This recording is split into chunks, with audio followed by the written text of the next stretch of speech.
da Dio per bocca dei profeti? La risposta di Gesù porta lo sguardo su coloro che Lui ha amato e servito. Sono loro, gli ultimi, i poveri, i malati, a parlare per Lui. Il Cristo annuncia chi è attraverso quello che fa.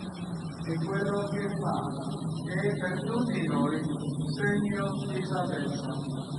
Infatti, quando incontra Gesù, la vita, priva di luce, di parola e di gusto, ritrova senso. I ciechi vedono, i muti parlano, i sordi odono. L'immagine di Dio, deformata dalla lepra, riacquista integrità e salute. Persino i morti, del tutto insensibili, tornano alla vita. Questo è il Vangelo di Gesù, la buona notizia.